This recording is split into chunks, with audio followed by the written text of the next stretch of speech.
नमस्कार, मैं हूं सूरज चौहान और आप देख रहे हैं बिंदास बोल। बिंदास में आपके सामने आज हम मुद्दा लेकर आए हैं। चुनाव के समय में होने वाले विवाद क्या पूर्व नियोजित होते हैं? क्या ये सारे जो विवाद है ये पहले से तय होते हैं? क्यों ऐसा होता है कि चुनाव आ गया और उसी के दौरान कोई विवाद आ गया? अगर ये पूर्व नियोजित है तो हिंदुस्तान को इसको समझना चाहिए कि इसके पीछे का षड्यंत्र क्या है। और पूरे एक घंटे हम इन्हीं विवादों, उनके टाइमिंग के ऊपर बात करेंगे और हिंदुस्तान को बोलने का मौका देंगे। पहले विस्तार से मुद्दे को समझते हैं।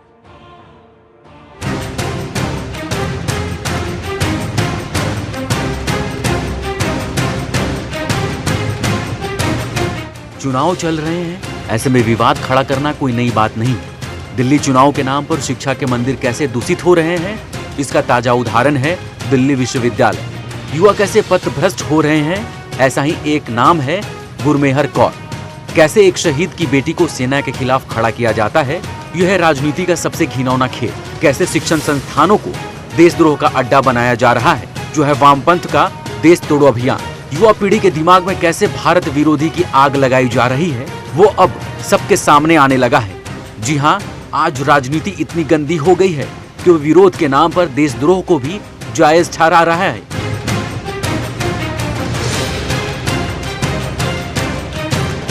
हम आपको दिखाते हैं कैसे गुरमेहर कौर को केजरीवाल एंड कंपनी ने तैयार किया।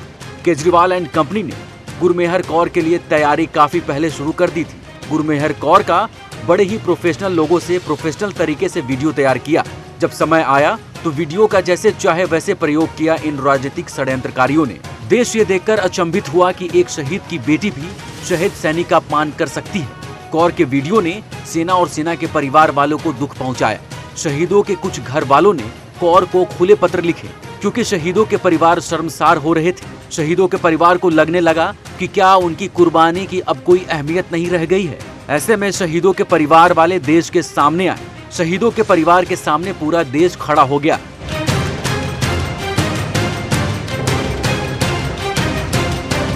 लेकिन कुछ नेता देश विरोधी तत्वों को सपोर्ट करते दिखाई देने लगे। वामपंथी नेताओं ने कॉलेज के देश विरोध को 2019 के चुनाव से जोड़ दिया। इन सब बातों से ऐसा लगने लगा जैसे कॉलेज विरोध अब देश विरोध में बदल राजनीति विरोध तैयार कर रहा है। कई लोग का ऐसा भी मानना है कि विपक्ष को सरकार के खिलाफ विरोध को कोई मजबूत जरिया ना मिलना। कॉलेज में देश विरोधी नारे हैं। देश विरोधी नारों के जरिए राजनेता अब राजनीति करेंगे। ऐसे में अब देखना यह है कि ये देश विरोध भारत को कितना कमजोर करता है। क्या ये भारत विरोधी नारे हिंदुस्तान को फिर से तोड़ने की नींव रख रहे हैं?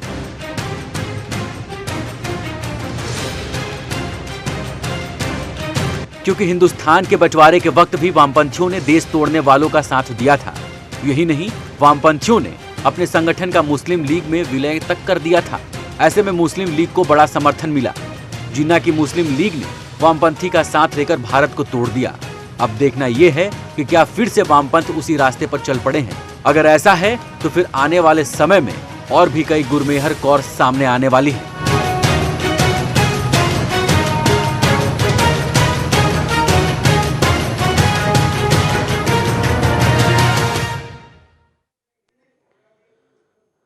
तो ये मुद्दा है और इस मुद्दे पर हम चाहते हैं कि हिंदुस्तान बात करे।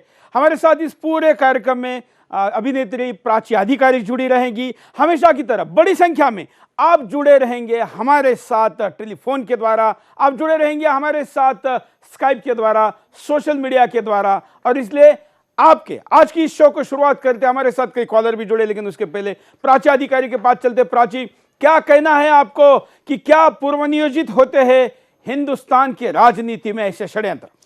देखिए, मेरा मानना ये है कि किसी भी व्यक्ति को अगर राजनीति में आना है तो उसके लिए सबसे सस्ता एक पब्लिसिटी का स्टंट ये होता है कि आप ये, हालांकि ये कांग्रेस और आपकी नीति रही है और आपकी तो ज़्यादा ही रही है कि उनका कोई भी कार्यकर्ता हो, उसको अगर लाइमलाइट में आना हो तो वो या तो किसी पे इंक छिड़क दे या खुद पे छिड़वा ले या कोई ऐसे अभद्र या ऐसी टिप्पणियां कर दे जो देश को शर्मसार करती हो या देश की अखंडता और एकता के साथ खिलवाड़ करती हो या लोगों का, जो हमारे सैनिक हैं जो हमारे लिए सीमा पार लड़ रहे हैं, उनका मॉरल डाउन करती हो।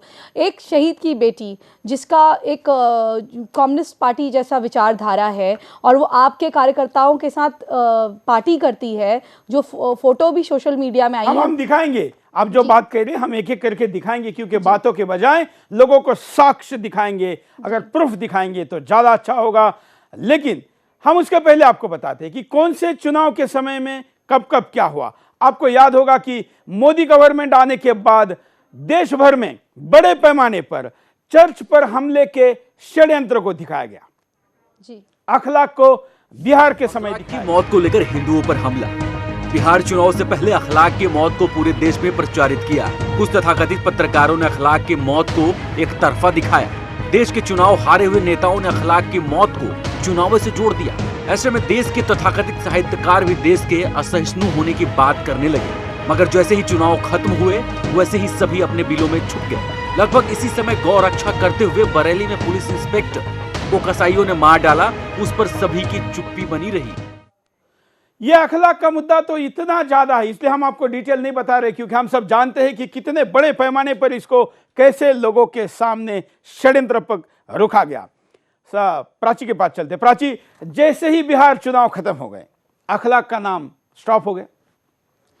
देखिए, मुद्दे तो इस देश में तभी बनते हैं जब चुनाव आते हैं। वो कहते हैं ना, एक कहावत है कि गरीब की प्लेट में पुलाव आ गया, लगता है चुनाव आ गया। तो इस तरह की ही बातें होती हैं और ये हमारे लिए शायद हमें ये तो राजनीतिक दलों के लिए टीवी पे पुलाव आता है, गरीब के प्लेट में कुछ जाता ही नहीं है। पर आज की जनता बहुत समझदार हो चुकी है। एक दिन आप मूर्ख बना सकते हैं, 2 दिन, लेकिन हर बार वो तीर निशाने पे नहीं लगता है। अब लोग चाहे कुछ भी बाहर से कह दे, दलित कह दे माया जी मैं आपको वोट दूंगा, लेकिन उसको देना उसी को है जिसने सिलेंडर दिया है। जी, तो मेरा मानना है कि लोग बहुत स्मार्ट हैं और लोग बहुत समझदार हैं और भारत की जनता समझ चुकी है। वो कितना मूर्ति बनाने वालों को वोट देंगे ना भौजी भैया को वोट देंगे। हम एक एक मुद्दे पे बात करते हैं, हम अखलाक पे बात कर रहे हैं। हमारा कहना है कि अखलाक अगर एक समस्या थी, एक मुद्दा था, उस चुनाव में एक्सपोज हो गई, उसके बाद वो खत्म हो गई। जी, आप बिल्कुल सही कह रहे हैं। जैसे आपने अखलाक की बात करी, आपने कहा ये वहीं तक मुद्दा रहेगा ना, क्योंकि उनको एक वोट बैंक, जो एक हमारी पहले भी बात हो रही थी, वो वोट बैंक उनको तैयार करना होता है, क्योंकि हमको तो वो वोट बैंक मानते नहीं है।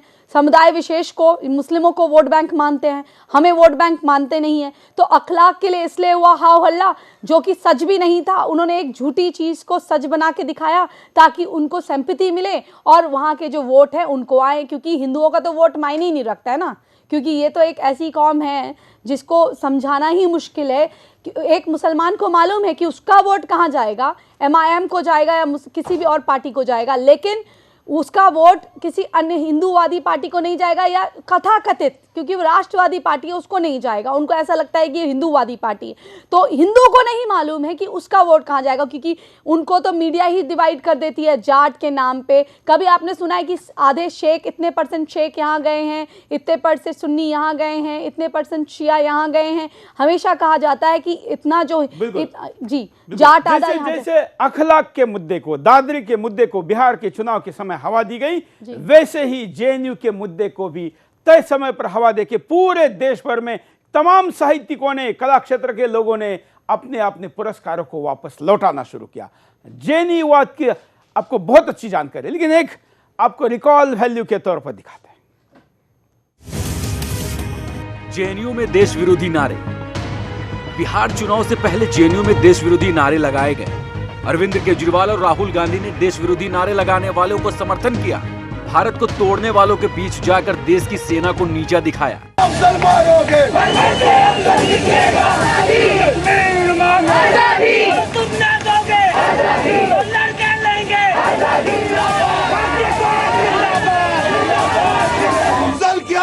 नहीं सहेंगे, नहीं सहेंगे। कितने अफजल मारोगे?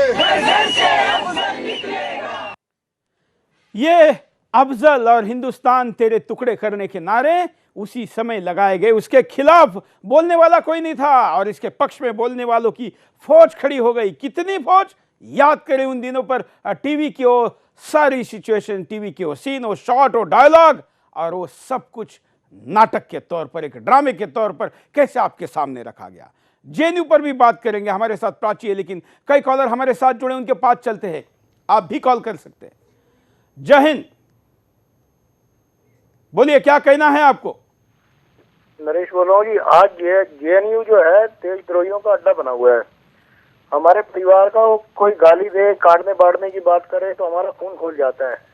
देश तो परिवार से ऊपर है। देश को कोई बांटने की बात करता है तो आज के नेता उसे देश से निकालने की जगह उसे चाटने लगते हैं, उन्हें पालने की बात करते हैं। क्या इनका खून पानी हो गया है क्या? राजनीति इतनी गिर गई है, नोट और वोट के लिए आज के नेता देशद्रोहियों के भी तलवे चाटते हैं। पाकिस्तान जाकर मोदी को हटाने के लिए कांग्रेसी नेता मदद मांगते हैं। देशद्रोही अलगाववादी देश के लिए कैंसर है।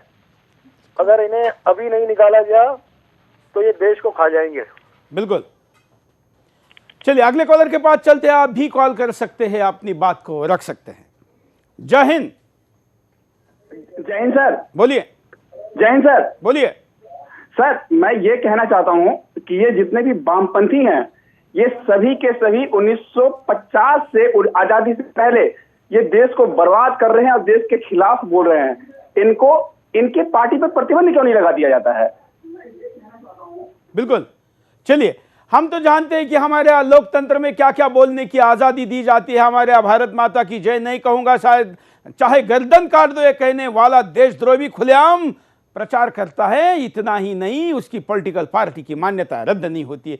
हिंदुस्तान में 25 करोड़ लोगों को 10 मिनट में मार डालने की बात करने वाले का भी कुछ नहीं होता। 10,000 के मुचलके पर वो जमानत लेके बाहर घूमता है। बात अगर बोलकर उनको ऊपर कार्रवाई करने की होती और इतना दम हमारे संविधान और कानून व्यवस्था में होता तो ऐसे भारत माता के ऊपर फुंपार मारने वाले सांप गले में क्यों पालने पड़ते। अगले कॉलर के पास चलते हैं।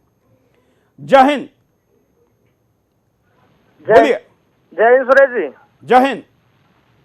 सुरेश जी मैं ये कहना चाहता था कि हमने जब मोदी जी को वोट दिया था, जब हमने देखा था हमारा देश सुधरेगा, पता नहीं मोदी जी अपनी कोशिश कर रहे हैं, इधर से कांग्रेसी है वगैरह जो भी है देश को बांटने की कोशिश कर रहे हैं। हम तो इसमें खुला मानते हैं कि इसमें कांग्रेस का साथ है, कोई दिक्कत नहीं इसमें। बिल्कुल। हाँ, धन्यवाद। जेएनयू पर बात करते हैं प्राची के साथ। प्राची आप फिल्म इंडस्ट्री से है और यह इंडस्ट्री युवाओं को प्रभावित करती है, युवाओं के ऊपर बड़ा असर होता है और इस इंडस्ट्री के लोगों ने जेएनयू के मामले पर भी ऐसे देशद्रोही लोगों का साथ दिया। हालांकि बहुत से लोग रहे जिन्होंने इसका विरोध भी किया, लेकिन क्या युवाओं को बिगाड़ने के लिए या युवाओं को भटकाने के लिए, भ्रमित करने के लिए ऐसे मामले कॉलेज कैंपसों से किए जा रहे हैं? पहले तो मेरा मानना यह है कि कॉलेज में एक राजनीति की शुरुआत जैसे एक सब्जेक्ट होता है, बच्चे उसकी तरह सीखें उसको, ना कि गंदी छोछली राजनीति करना शुरू करें जिसमें एक गंदा कंपटीशन हो। प्रतियोगिता जब तक हेल्दी होती है तब तक अच्छी होती है, लेकिन जब वो एक दूसरे से घृणा भरी हो और बर्बाद, यहाँ तक कि वो देश की बर्बादी के नारों से शुरू हो और ऐसा कट्टरवाद छा जाए जहाँ पर रिलीजियस या धार्मिक मुद्दे आ जाएं, तो वो तो बहुत गलत हो जाता है। अगर एबीवीपी बात करती है भारत माता की जय की तो दूसरे वाले उसको भड़काते हैं, भारत माता के टुकड़े, भारत तेरे टुकड़े होंगे इंशाअल्लाह इंशाअल्लाह। जब वो बच्चे ये सुनते हैं तो उनको किन से नफरत होगी आप बताइए? वो समुदाय विशेष से नफरत करने लगेंगे। तो ये फिर क्या होगा? हिंदू और मुस्लिमों में जो लड़ाई होगी वो खुलेआम होगी और आज फिर वो लड़ाई कैंपस से सड़कों में उतरेगी। तो ये लोग क्या चाहते हैं कि ऐसे ही लोग एक दूसरे को काट के मरें? ये है इनका पीस। तो मेरा ये मानना है कि जो बच्चे जो पढ़ने जाते हैं पहले तो अपनी पढ़ाई करें अच्छी तरह से अपने, और जो पॉलिटिक्स है इसको एक सब्जेक्ट की तरह ले और आपस में एक हेल्दी प्रतियोगिता देश की उन्नति के लिए। बिल्कुल बिल्कुल। चलिए हमारे साथ कॉलर उनके पास चलते हैं। जय हिंद। बोलिए क्या कहना है आपका? बोलिए। मैं ये कहना चाहता हूँ कि जब जेएनयू में ये भारत विरोधी नारे लगे थे, तब जो वो कन्हैया लाल ने जो वो नारे लगवाए थे, जो वो लीड कर रहे थे वो प्रोटेस्टर का और वो जो खालिद था, उनको गवर्नमेंट ऑफ इंडिया ने क्यों नहीं पकड़ा और अंदर डाला? उनको फांसी की सजा होनी चाहिए खुलेआम। हमारे देश का कानून काश इतना सख्त होता तो ये बात बार बार क्यों आती और क्यों ऐसे कार्यक्रम करने पड़ते? होना तो वही चाहिए जो आप कह रहे हैं, लेकिन ये करने की हिम्मत ना पॉलिटिकल विल नेताओं में है ना देश के अंधे कानून में है। कुछ कहना चाहूंगी सुरेश? हाँ प्राची। देखिए, अलगाववादी जो है एक कैंसर है हमारे भारत के लिए। इन अलगाववादियों को जब तक खुला छोड़ा नहीं जाएगा, इनसे जितनी सिक्योरिटी, ये जेड सिक्योरिटी क्यों, ये हमारे लिए ताकि एक ताना बाना बॉम्ब बनाने का ताना बाना बुन सके, या ये पाकिस्तान में कॉल कर सके हमारे पैसों पर? इनको गवर्नमेंट ऑफ इंडिया क्यों इतना संरक्षण देती? आखिर किस बात से हम डरते हैं? ऐसा क्या ये अनर्थ कर देंगे? इनको खुला छोड़ दिया तो क्या अनर्थ कर देंगे? अरे लाइए ना पब्लिक पे आप इनको, इंसाफ पब्लिक कर देगी इनका। लेकिन आप वेट कर रहे हैं, इंतजार कर रही है गवर्नमेंट ऑफ इंडिया कि ये कुछ और कर सके, और इतने कॉल ये भारत से करते हैं पाकिस्तान को। क्या गवर्नमेंट ऑफ इंडिया चाहे तो इनकी कॉल रिकॉर्ड नहीं कर सकती है? क्या इनके पासपोर्ट, वैसे कहते हैं भारत से इन्हें नफरत है, भारत का पासपोर्ट क्यों? भारत में इनके बच्चे काम क्यों करते हैं? फिर क्यों ये हमारे देश का हिस्सा बने रहना चाहते हैं, फिर हमें हिस्सा नहीं भी मानते हैं?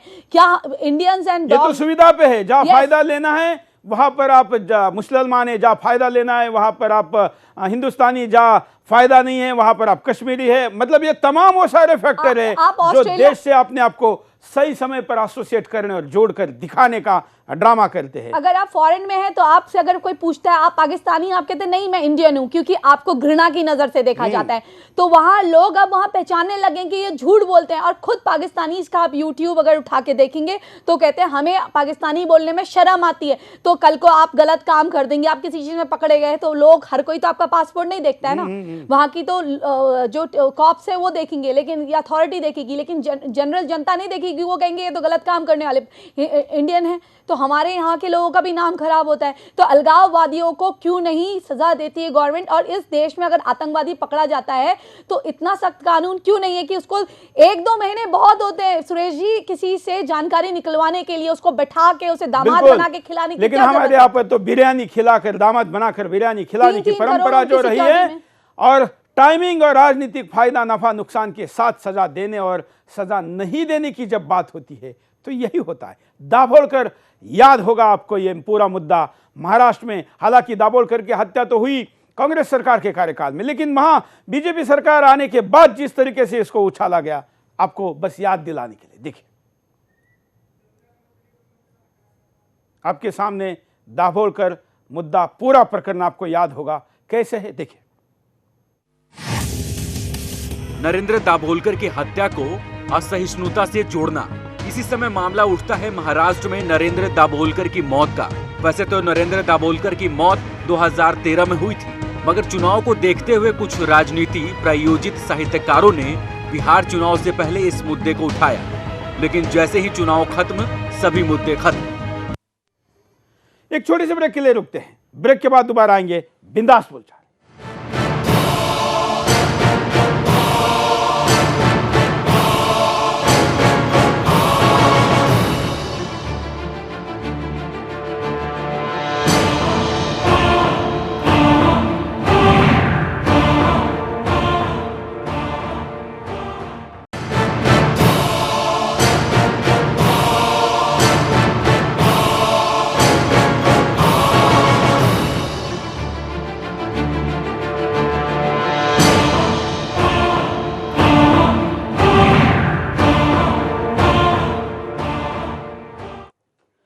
ब्रेक के बाद आपका एक बार फिर से स्वागत है। आप बिंदास पोल देख रहे हो और बिंदास के आपके सामने हम मुद्दा लेकर आए, क्या चुनाव के समय में राजनीतिक दल पहले से ही प्लान करके ऐसे विवादों को जन्म देके रखते हैं जो उनके फायदे का हो? क्यों आखिर मोदी सरकार आने के बाद हर राज्य के चुनाव के समय, किसी भी महत्वपूर्ण चुनाव के समय या किसी महत्वपूर्ण निर्णय के समय वो मसले सामने आते हैं जो पहले से तय किए होते हैं? क्यों होता है? और इसलिए आपके सामने हम इन मुद्दों को लेकर आए हैं जो मुद्दे पिछले 2 सालों में, पौने 3 सालों में आपके सामने आए हैं। हमारे साथ कई कॉलर भी जुड़े, उनके पास भी जाएंगे, लेकिन पहले कारणों पर नजर डालते हैं। देखिए क्या कारण है। कॉलेज स्टूडेंट राजनीतिक साजिशों का हिस्सा बनते हैं। गुरमेहर कौर राजनीतिक साजिश का सबसे बड़ा उदाहरण है, क्योंकि कौर का वीडियो काफी पुराना है। ऐसे में यूपी चुनाव के समय इसे मीडिया में फैलाना राजनीतिक साजिश का हिस्सा है। ऐसे में बाकी लोग भी इस साजिश का हिस्सा बन सकते हैं। चुनावी राजनीति के लिए नेता देश विरोध का साथ देते, डीयू में देश विरोधी नारे लगाए जाते हैं, वही देश के नेता जाकर इन देश विरोधी छात्रों को समर्थन करते हैं। विश्वविद्यालयों को देशद्रोह का अड्डा बनाने की साजिश। देश के विश्वविद्यालयों ने हमेशा भ्रष्टाचार, राजनीतिक तानाशाही और युवाओं के लिए मुद्दों को उठाया है, लेकिन अब ऐसा लग रहा है कि देश के विश्वविद्यालयों में ऐसे देशद्रोही तत्व आ गए हैं जो देश को तोड़ना चाहते हैं। आतंकियों के समर्थकों को विश्वविद्यालय में प्रवेश दिया जाता। आतंकी समर्थक विश्वविद्यालय में देश की जनता के पैसे से पढ़ते हैं। जनता जो टैक्स देती है उसे आतंकी समर्थक छात्रों को स्कॉलरशिप दी जाती है। ऐसे में देश में न सिर्फ आतंकवाद को बढ़ावा मिलता है बल्कि युवा भी भ्रमित होते हैं। देश विरोध की साजिश में शहीदों के परिवार को घसीटना। आज अगर किसी को सबसे ज्यादा दुख है तो वो देश के शहीद परिवार को, क्योंकि गुरमेहर की अभिव्यक्ति की आजादी के वीडियो ने सबसे ज्यादा शहीद परिवार को ठेस पहुंचाई है। शहीद परिवार खुली चिट्ठी लिख रहे हैं लेकिन कोई मीडिया उन्हें दिखा नहीं रहा है। अब हम आपको याद दिलाते हैं कि दिल्ली विधानसभा चुनाव के समय कैसे चर्च के मसले को हवा दी गई थी। देखिए, दिल्ली चुनाव से पहले चर्च पर हमला। दिल्ली चुनाव से पहले चर्च पर हमला होता है। चर्च पर हमला करने वाला बाद में कबूल करता है कि उसे आप पार्टी ने लालच देकर ऐसा करने को कहा था। इसके बाद अमेरिका के राष्ट्रपति भी चर्च पर हमले को लेकर अपनी प्रतिक्रिया देते हैं। सोनिया गांधी भी चर्च पर हमले को लेकर बराक ओबामा से मिलने जाती हैं। लेकिन कश्मीर में और बंगाल में मंदिरों और दुर्गा मूर्तियों को तोड़ने जाने पर सोनिया गांधी चुप्पी साधे रहती हैं। ये तमाम लंबे मामले बस हम आपको याद दिला रहे हैं। प्राची, देखिए, ये इतनी गंदी राजनीतिक सोच है जिस देश में एक जो स्वयं उस धर्म को फॉलो करने वाला है, मानने वाला है, वो ये नहीं कह सकता जय श्री राम, क्योंकि वो जय श्री राम कह देगा उसका वोट बैंक खत्म हो जाएगा, वो कम्युनल हो जाएगा। अगर मैं कहूं कि अगर सामने वाला बैठ के कहता है मैं प्राउड मुस्लिम हूं या मैं प्राउड क्रिश्चियन हूं तो बहुत वाहवाही है, सच्चा मुसलमान है, सच्चा क्रिश्चियन है। अगर वही प्राची अधिकारी या कोई तिवारी जी कह देते हैं कि जय श्री राम तो कांग्रेस वाला हिंदू की मजाल नहीं है, वो कहेगा अरे ये तो गद्दार है, ये तो कम्युनल है, ये धर्मनिरपेक्ष नहीं है। उनकी सेकुलर की परिभाषा इतनी है कि गाली दीजिए, जबकि हमारी सोच, जो मेरी सोच है, वो ये कहती है कि हिंदू अच्छा हिंदू बने, एक मुसलमान अच्छा मुसलमान, एक क्रिश्चियन अच्छा क्रिश्चियन, एक सिख अच्छा सिख, और वो अपने अपने पंथों के बने, हाँ, हिंदू और राष्ट्रवादी रहे। लेकिन धर्म की देखिए एक बात है, चाणक्य ने भी कहा है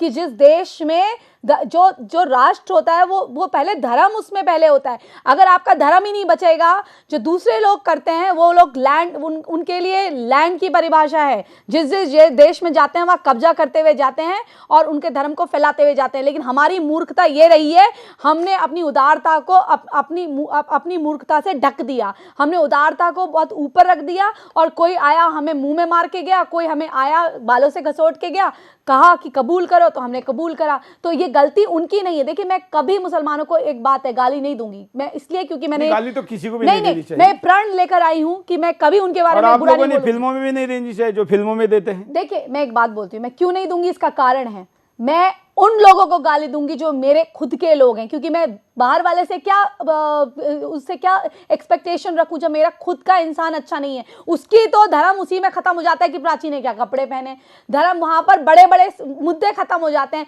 और एक लड़की अगर स्कर्ट में मंदिर चले जाती है तो कह दिया जाता है वहां, और मतलब उनकी सोच इतनी छोटी हो गई लोगों की कि मेन मुद्दे, वो हाथों में चूड़ियां पहन के बैठे हैं, वो मुझे बचा नहीं सकते हैं, मेरी रक्षा नहीं कर सकते हैं, लेकिन वो मुझे लेक्चर दे सकते हैं। तो इस टाइप का माहौल हो गया है। तो मैं अपने हिंदू भाइयों से क्या सोचूं उनके बारे में जो इस तरह की बातें करते हैं। छोटी सोच हो गई है। जो हिंदू लड़कियां गुरुकुल जाया करती थी, आज उनके ही वही लड़के आज ऐसी बातें कहते हैं कि लड़कियों को घर में बैठना चाहिए। एक मतलब बड़ी फुहड़ मानसिकता हो गई, उनको समझ में नहीं आता कि देश कहां जाना चाहिए, कितने। बिल्कुल, चलिए हम मुद्दे पे लौटते हैं और इस मुद्दे पर कई कॉलर हमारे साथ जुड़े, उनका क्या कहना है बात करते हैं। जय हिंद। हाँ, जय हिंद सर जी। सुरेश चौहान जी बोलिए। मैं रमाकांत शुक्ला मुंबई से बोल रहा हूँ सर जी। बोलिए। ये जो कांग्रेस है और ये देशद्रोही हैं जितने हैं, चाहे डी राजा हो, चाहे केसी त्यागी हो, चाहे कन्हैया हो, चाहे सीताराम येचुरी हो, ये कहाँ चले गए? विदा हो रहे हैं, हाथ पैर मार रहे हैं, फड़फड़ा रहे हैं। जब से मोदी सरकार आई है तब से पूरे देशद्रोही बाहर आ रहे हैं। जो भी बिल में घुसे थे सब कमीने लोग देश तोड़ने पे आमादा है। इनके साथ जनता नहीं है, ये थोड़ी संख्या में है और हमें पूरी आशा है कि मोदी जी इनको खत्म करके तभी मानेंगे। ये धीरे धीरे ये मर जाएंगे, बिलबिला रहे हैं साले, जैसे चूहे के बिल में पानी डाल दो, वही हाल है इनका। जय हिंद सर। बिल्कुल, धन्यवाद। अब आपको अभी जो मुद्दा हुआ, आपको पता हिंदुस्तान में वैसे तो धर्म के आधार पर भारत सरकार ने सब्सिडी फंड जिस यूनिवर्सिटी को देते हैं वो धर्म के आधार पर नहीं चल सकती। लेकिन अर्जुन सिंह एक नाम था, आपको पता होगा, कभी मध्य प्रदेश के मुख्यमंत्री थे और कभी देश के शिक्षा मंत्री थे। इस एचआरडी मिनिस्टर ने जामिया मिलिया यूनिवर्सिटी को अल्पसंख्यक का दर्जा दिया। उसी अल्पसंख्यक यूनिवर्सिटी की पहले से स्टूडेंट रही नेता जब दूसरे दलों में थी, आप में थी, तब तक तो उसका वहां पर स्वागत होता रहा। लेकिन जब वो भाजपा में गई और जामिया में जाना चाहा शाजिया ने, बुरखा मुद्दा नहीं था जो झूठ बोला गया, मुद्दा था 3 तलाक। और 3 तलाक के मुद्दे पर उसी यूनिवर्सिटी ने जिस व्यक्ति का कई बार अपनी यूनिवर्सिटी में स्वागत किया, गौरवशाली लोगों में जिसका नाम वो लेती थी, अचानक से उसको आने से रोका गया। शाजिया इल्मी को जामिया विश्वविद्यालय भाषण देने से रोकता है। शाजिया इल्मी को उसी समय भाषण देने से रोका जाता है जब दिल्ली विश्वविद्यालय में देशद्रोही नारे लगाए जाते हैं। गुरमेहर कौर के पक्ष में कई नेता खड़े दिखाई देते हैं, लेकिन ऐसे ही समय में शाजिया इल्मी के पक्ष में कोई खड़ा दिखाई नहीं देता। क्या शाजिया इल्मी मुस्लिम महिलाओं की बात करने वाली थी? क्या शाजिया को इसलिए रोका क्योंकि वो बीजेपी नेता है? क्या शाजिया के लिए अभिव्यक्ति की आजादी की बात करने वाला कोई नहीं है? और उसके बाद इसके साथ ही जो एक तरफ शाजिया के बारे में कोई मुंह नहीं खोलने के तैयार है, उसी समय रामजस कॉलेज में देशद्रोही को बुलाकर उसके द्वारा युवाओं को भाषण देने का कार्यक्रम की योजना की जाती है। इसका विरोध होना चाहिए था, वो नहीं होता, लेकिन शाजिया का विरोध होता एक सामाजिक मुद्दे पर, करोड़ों लोगों से जुड़े हुए मुद्दे पर, लेकिन दूसरी तरफ एक देशद्रोही का स्वागत होता है। तब अचानक से एक 20 साल की लड़की को सामने लाया जाता है और कहा जाता है कि ये लड़की का एक वीडियो हम आपको दिखाते हैं। उसके बाद क्या हुआ हम जानते हैं। देखिए, गुरमेहर इस नाम का पिछले कुछ दिनों से काफी चर्चा है हिंदुस्तान में। क्या हुआ और उसने क्या दिखाया, देखिए। गुरमेहर एक शहीद जवान की बेटी है। हालांकि उसके पिताजी की मृत्यु, शहादत जो हुई वो कारगिल में नहीं हुई, लेकिन उसके द्वारा झूठ बुलवाया गया। हमारे लिए तो कहीं पर भी शहादत देने वाला व्यक्ति के हम चरण छुएंगे, हमारा रोम रोम उसके लिए समर्पित है, लेकिन राजनीतिक स्वार्थ के लिए उससे झूठ बुलवाया गया। और उसके बाद क्या हुआ हम जानते हैं। उसके 1 साल पहले के वीडियो को तय करके लोगों के सामने लाया गया। मतलब प्लान पहले से था। यह प्लान दिल्ली चुनाव के लिए एक्टिवेट किया गया क्योंकि मुंबई चुनाव में बीजेपी को मिली हुई जीत का माहौल रोका जा सके। देखिए,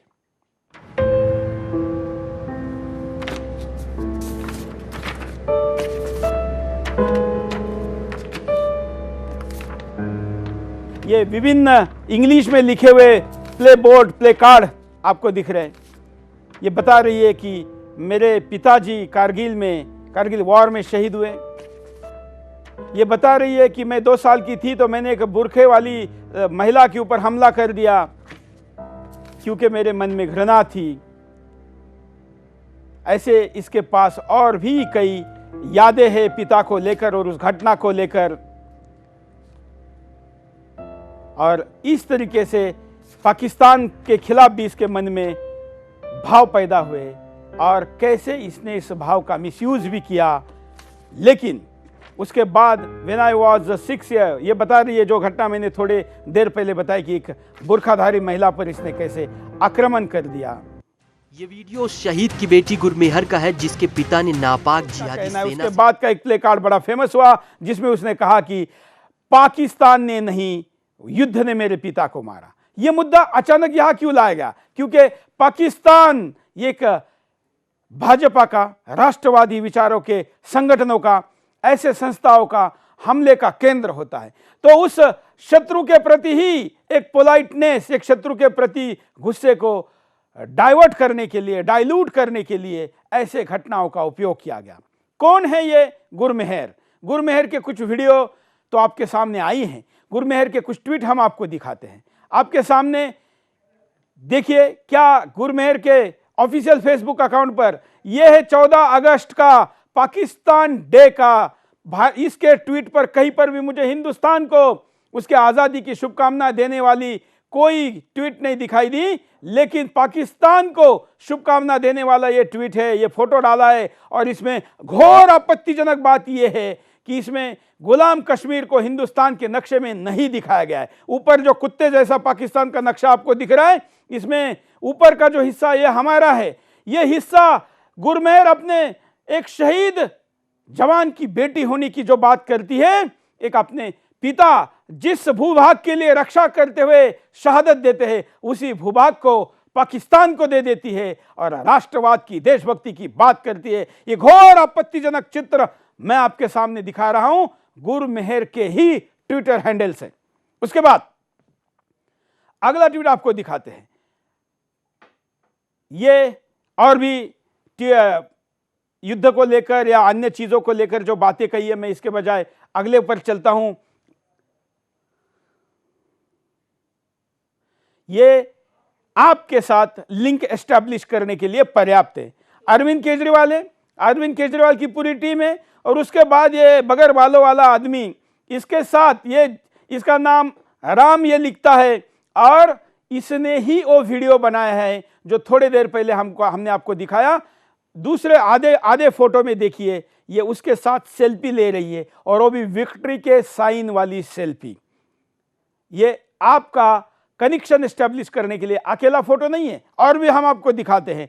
तमाम चीजें गुरमेहर के, ये वो सारे चीजें हैं जो गुरमेहर के फेसबुक ट्विटर हैंडल से हम आपको दे रहे हैं। कुछ प्रदर्शन है, प्रेस कॉन्फ्रेंस के फोटो है, तमाम पोस्ट को शेयर किया गया है। ये चीजें हम आपको इसके पहले सुदर्शन पर दिखा चुके हैं, लेकिन जो कि बिंदास बोल में हम इस मुद्दे को आपके सामने लेकर आए हैं। और ये एक बड़ा ही मनोरंजक ट्वीट जो पोस्टर हिंदुस्तान में इसलिए घुमा क्योंकि इसने कहा कि मेरे पिताजी को पाकिस्तान ने नहीं, युद्ध ने मारा। तो लोगों ने कहा कि अगर दाऊद ट्वीट करता तो ये कहता कि मुंबई धमाके में हिंदुस्तानियों को मैंने नहीं मारा, बॉम्ब ने मारा, और इसलिए मैं दोषी नहीं हूं। ऐसे तमाम ट्वीट भी सामने आए, और भी कई चीजें हैं जो आपके सामने हम स्क्रीन पर एक के पीछे एक दिखाते रहेंगे, साथ साथ में चर्चा भी करते रहेंगे। हमारे साथ प्राची है। प्राची, लेटेस्ट इस मुद्दे पर वैसे तो काफी बहस हुई है, लेकिन आज के कार्यक्रम में रामजस और इस मुद्दे पर गुरमेहर पर बात करे बगैर हम कार्यक्रम को खत्म नहीं कर सकते। देखिए, अगर मैं गुरमेहर कौर को अभी गाली दूं और मैं कहूंगी ये मैं नहीं, मेरा मुंह कह रहा है, क्या आप इस बात को समझ पाएंगे? नहीं, बल्कि माइक कह रहा है, कहिए। हाँ, माइक नहीं में तो आवाज आपकी टीवी कह रही है, आपकी लोगों को कहिए कि आपकी टीवी कह रही है। टेररिस्ट खुद, देखिए, वो टेररिस्ट खुद नहीं आते, उनको उनके पैर चला के लाते हैं। वो हमें गोली नहीं मारते हैं, उनके हाथ, उनकी बंदूकें मार देती हैं। तो ऐसे इनको अगर एबीवीपी वाले मार देते हैं तो एबीवीपी वाले नहीं मार रहे हैं, उनको तो इनके हाथ मार रहे हैं। अगर लात घूसे पड़ जाते हैं या कुछ हो जाता है इनको, तो वो देशभक्त अगर ऐसा कर देते हैं तो वो नहीं कर रहे हैं, उनके हाथ पैर या उनके, और मुझे लगता है कि उसके पास उसको बस एक मोहरा बनाया गया था, और एक 20 साल की लड़की को मोहरा बनाकर उसको मुंह खोले बगैर जो उससे डिस्प्ले करवाना था कर लिया, और उसके बाद उसको पंजाब भेज दिया। सुरेश जी, मैं एक बात कहना चाहती हूँ, आजकल 16 साल की लड़की को भी बहुत अक्ल है, और ये लड़की जो वहाँ पर ड्रिंक्स पार्टी एंजॉय कर रही है उनके साथ, इसको, और मैंने इसका जितना पढ़ा, और मैं वहाँ पर इसको गाली देकर आई हूँ, मैंने लिखा सॉरी ये सब बातें मैंने नहीं कही है, मेरे हाथ ने अपने आप प्रिंट कर दिया। और 110% जो इस टाइप की बातें जो लड़कियां करती हैं, मेरे साथ एक रिपोर्टर ने भी करी थी। लास्ट में मैंने कहा था तुम एक बार बताओ तुम्हारा बॉयफ्रेंड मुस्लिम तो नहीं है, तो वो कुछ दिनों के बाद जब मैंने उसे ब्लॉक कर दिया था तो मैंने उसका फोटो देखा था, वो जो मेरा शक था वो सही था, क्योंकि इतनी हिमायती वही होती हैं, ब्रेन वॉश्ड।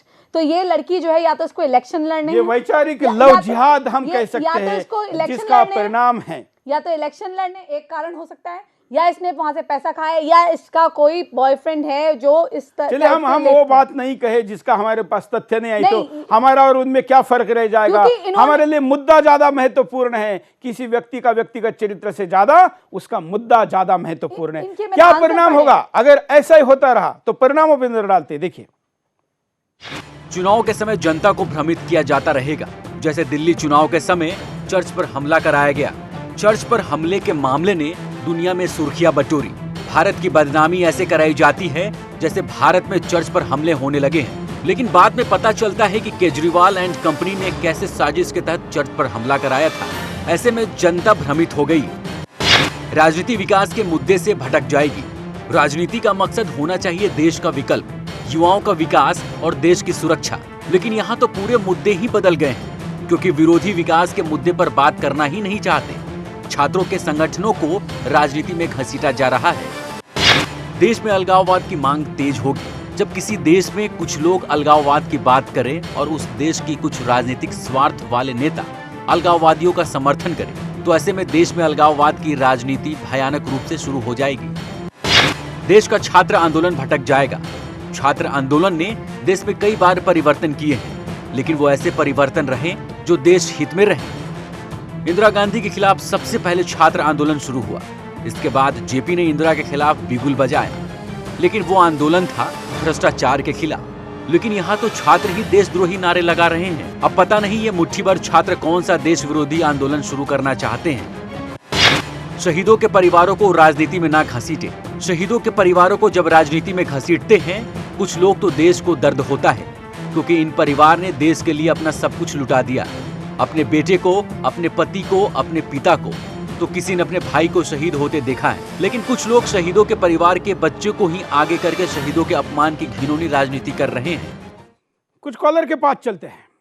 जय हिंद, बोलिए क्या कहना है आपको?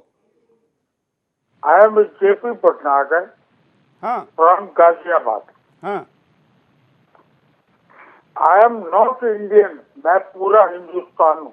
हिंदी में बोलिए, हिंदी चैनल पर बात करें। हाँ, मैं हिंदुस्तानी नहीं हूँ, पूरा हिंदुस्तान हूँ। चलिए धन्यवाद। अगले कॉलर के पास चलते हैं। तर्कों के साथ, नए नए मुद्दों के साथ अपने बात को रखें। जय हिंद, बोलिए। हेलो, बोलिए। मैं राजेश योगीराज मोदी नगर से बोल रहा हूँ सर। बोलिए,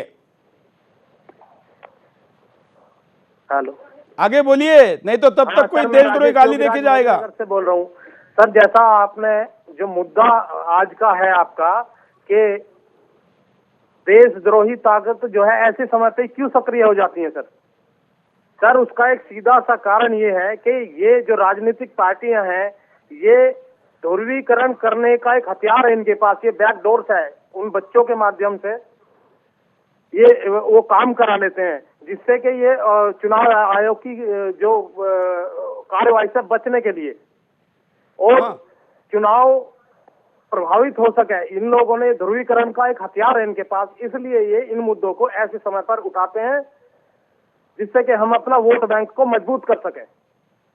बिल्कुल, धन्यवाद। अगले कॉलर के पास चलते हैं। आप भी कॉल कर सकते हैं, अपनी बात को रख सकते हैं, सोशल मीडिया पर भी आप अपनी बात को रखें। सुदर्शन न्यूज से हमारे तमाम जो हैंडल है उस पर भी इस विषय पर अभी इस वक्त बहस छिड़ी हुई है। अगले कॉलर, जय हिंद। जी सर, बोलिए। बोलूं सर? हाँ, लाइव में जुड़े हैं आप। ठीक है सर, बोलिए। सुरेश जी नमस्कार। नमस्कार सर जी, ऐसा है कि ये जो मुट्ठी भर लोग हैं और कुछ नहीं है, हमारे देश को जो है ये गृह युद्ध की तरफ ले जा रहे हैं। क्योंकि इनका और कोई मकसद नहीं है, खाली ये बाहर के एजेंट हैं और इसी तरह से ये देश को बदनाम ही नहीं बल्कि धरातल की तरफ ले जा रहे हैं।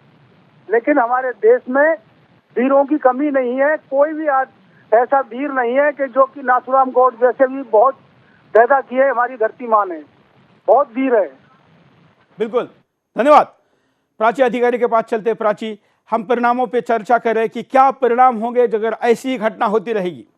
देश में बड़ा एक कश्मकश का माहौल हो जाएगा और लोग जो है डेवलपमेंट से फोकस छोड़कर और अपने धर्म पे प्राउड करने के बजाय वो आपस में ही लड़ने लगेंगे। पहले तो ये जेएनयू से इसको टैक्स देना बंद करना चाहिए। ऐसी यूनिवर्सिटी जो है जो बहुत हो चुका है, इनका क्यों मैं एक टैक्स पेयर में बाद में जाएंगे, परिणामों पे अभी चर्चा करेंगे। जी, तो मेरा मानना यह है कि इस तरह की इन चीज़ों के लिए एक सख्त कानून आना चाहिए। गवर्नमेंट को जो है इन लोगों को लड़ने से रोकना चाहिए ताकि ये बच्चे जो है लड़ाई धड़ाई ना करें और इनके मन में देश के प्रति प्यार रहे। इस उम्र में तो इनके दिलों में देश के लिए प्यार होना चाहिए, कुछ करने का जज्बा होना चाहिए। बॉर्डर में एक जवान जाता है, वो 32 साल साल की उम्र तक तो वापस आ जाता है वहाँ से रिटायरमेंट लेके, और ये लोग यहाँ पर 20-20 साल की उम्र में जहाँ इनको करियर बनाना चाहिए यहाँ पर ये पॉलिटिक्स में घुस के देश के विभाजन की बात कर रहे हैं। और उनको शर्म की बात यह है कि आप जैसी एक पार्टी जो अपने आप को पार्टी बोलती है, जहाँ मुख्यमंत्री बैठा हुआ है, वो इनको संरक्षण देते हैं। और जितने लोग हैं वो इनको कहते हैं अभिव्यक्ति की आज़ादी है, मैं अपने देश को गाली देती हूँ तो ये मेरी स्वतंत्रता है। ये किस बात की फ्रीडम ऑफ स्पीच है? और केवल गाली नहीं दे रहे, देश को तोड़ने का षड्यंत्र करे, केवल बात नहीं करे, षड्यंत्र करे। यही अगर ये अमेरिका वगैरह में कर रहे होते, वहां तक इनको जेल डाल दिया होता या वापस भेज दिया होता। अगर वहां पर अगर आप जिहाद या कोई इस तरह का शब्द 10 बार इंटरनेट में चेक करते हैं तो पुलिस आ जाती है, होमलैंड सिक्योरिटी, और 2 बार नॉक करने के बाद आपको घसीट के ले जाती है, चाहे आप छोटे से बच्चे क्यों ना हो, आपको सीधे वापस डिपोर्ट कर दिया जाता है। तो इस कंट्री में भी ऐसा होना चाहिए, सख्त लॉस, चाहे मैं क्यों ना हूं, प्राची अधिकारी क्यों ना हो। अगर कोई हमारे देश के लिए खराब बात कर रहा है तो उससे सजा होनी चाहिए। उपायों की बात आप करें तो जरा उपाय भी देख लेते हैं कि आखिर क्या उपाय हो सकते हैं इससे बाहर निकलने के। आपके सामने स्क्रीन पर ये उपाय। कॉलेजों और विश्वविद्यालयों में देश विरोधी नारे लगाते हैं, ऐसे लोगों को सख्त से सख्त सजा दी जाए, क्योंकि ये लोग देश के विरोध में न सिर्फ आतंकी को सपोर्ट करते हैं बल्कि देश को तोड़ने की बात करते हैं। चुनाव से पहले होने वाली साजिशों पर सरकार सख्त रुख अपनाए। राजनीति के लिए राजनेता कई घिनौनी साजिश रचते हैं, लेकिन इससे देश और देशवासियों की बदनामी होती है दुनिया में। ये नेता चुनाव तो जीत जाते हैं, लेकिन भारत को इसकी बहुत बड़ी कीमत चुकानी पड़ती है। छात्र आंदोलन देश को तोड़ने के लिए नहीं बल्कि देश को जोड़ने के लिए होना चाहिए। आज जो मुट्ठी भर छात्र देश विरोधी नारे लगाकर अभिव्यक्ति की आजादी की बात करते हैं, ऐसे छात्र कैसा आंदोलन खड़ा करना चाहते हैं? ये छात्र और इनके छात्र नेता कभी भी देश के लिए अच्छा नहीं कर सकते। देश के बुद्धिजीवी और तथाकथित साहित्यकार सभी घटनाओं पर बोले। अगर बंगाल में हिंदुओं पर हमला होता है तो कोई नहीं बोलता, अगर केरल में हिंदुओं को मारा जाता है तो इनके भीतर छुपा साहित्यकार नहीं जागता, कश्मीर में सेना के जवानों की हत्या होती है तो ये चुप रहते हैं, अगर वहीं कश्मीर में सेना ने किसी आतंकी को मारने में कामयाबी हासिल की तो ये सेना पर हमला शुरू कर देते हैं। मैं जाते जाते एक सेना के जवान के भाषण के साथ आपको छोड़ चलूंगा, लेकिन उसके पहले कार्यक्रम की आखिरी प्रतिक्रिया लेते हैं प्राची से। देखिए, मैंने जैसा कि कहा कि आप इनको टैक्स जो यूनिवर्सिटी है इस टाइप की, जहाँ इस टाइप की पॉलिटिक्स हो रही है, पुलिस गवर्नमेंट को चाहिए कि पुलिस को ऐसे निर्देश दे कि सुनते ही देखते ही इनको गिरफ्तार करा जाए। कोई उमर खालिद या उमर खालिद का बाप उसे बचा ना पाए, उसको अंडरग्राउंड ना कर पाए। अलगाववादियों को जितनी भी सुविधाएं मिलती है वो बंद हो, उनसे पहले बोला जाए या तो तुम इस देश के नागरिक होना स्वीकार करो, इस देश की रिस्पेक्ट करो, इज्जत करो, वरना इस देश का पासपोर्ट कार्रवाई कर। बिल्कुल, मैं आपका आभारी हूँ, आपने टाइम निकाला, आज के कार्यक्रम में अपनी बात को रखा। हम तमाम लोगों की अपेक्षा ये रखते हैं कि अगर आपके पास भी कोई मुद्दे हैं, किसी मुद्दे पर आप कुछ कहना चाहते हैं तो आपकी कॉल को हम विदाउट एडिट लाइव बिंदास में तो दिखाते ही है, अब स्काइप के द्वारा भी आपके प्रतिक्रिया को वीडियो में हम तक पहुंचा सकते हैं। व्हाट्सएप के द्वारा भी आप अपनी प्रतिक्रिया को हमको वीडियो में भेज सकते हैं। हम चाहते हैं कि आपकी तमाम सारे अभिव्यक्ति को विदाउट एडिट हम जनता के सामने रखें। हम चाहते हैं कि हम आपकी प्रतिक्रियाओं को लाइव में लोगों के सामने रखें, आपकी बातों को लोग दिखाए। हम आज यहीं पर रुकते हैं, लेकिन आज के कार्यक्रम में हम आपके साथ छोड़ चलते एक जवान के भाषण को। आज के लिए इतना ही। जय हिंद। देश की सुरक्षा करने के लिए हम माओवाद से लड़ते रहे, नक्सलवाद से लड़ते रहे, लेकिन हमें पता ही नहीं चला कि हमारे लिए, देश के लिए सबसे ज्यादा खतरा उन आतंकवादियों से नहीं, उन नक्सलवादियों से नहीं, हमारे देश के लिए सबसे ज्यादा खतरा उन गद्दारों से है, उन देशद्रोहियों से है जो भारत मुर्दाबाद के नारे लगाते हैं, जो हमारे देश में रहते हुए भी तिरंगे को जलाते हैं। कोई बोलता है अफजल हम शर्मिंदा है, तेरे कातिल जिंदा है। बुरा इस बात का नहीं लगता दोस्तों, लेकिन बुरा इस बात का लगता है ऐसी बात करने वालों के पीछे हमारे देश में हजारों लाखों लोग खड़े हो जाते हैं, तब बुरा लगता है। मुंबई हमले का मास्टरमाइंड याकूब मेनन को फांसी की सजा सुनाई दी। जब उसे फांसी की सजा सुनाई दी उसमें कोई बुराई नहीं, लेकिन बुरा तब लगता है जब आतंकवादियों के जनाजे में हमारे देश के लाखों लोग जनसैलाब उमड़ पड़ता है, तब बुरा लगता है। दोस्तों, हमारे देश की सरहद की रक्षा के लिए हमारे जवान हर दिन शहीद होते हैं, लेकिन तब हमारे देश के अंदर कहीं आवाज नहीं उठती। लेकिन जब हिंदुस्तान की सेना पाकिस्तान में जाकर सर्जिकल स्ट्राइक करती है, तब वही हमारे देश के हजारों लोग हमारे सेना के पास सर्जिकल स्ट्राइक के सबूत मांगते हैं, तब बुरा लगता है। दोस्तों, संसद हमले का मास्टरमाइंड अफजल गुरु को फांसी की सजा दी जाती है, उसमें कोई बुराई नहीं, कोई दो राय नहीं। लेकिन बुरा तब लगता है जब हमारे देश में उसके लिए शोक मनाया जाता है, जम्मू कश्मीर में उसके लिए बंद पुकारा जाता है और जेएनयू यूनिवर्सिटी में उसके लिए श्रद्धांजलि दी जाती है, तब बुरा लगता है।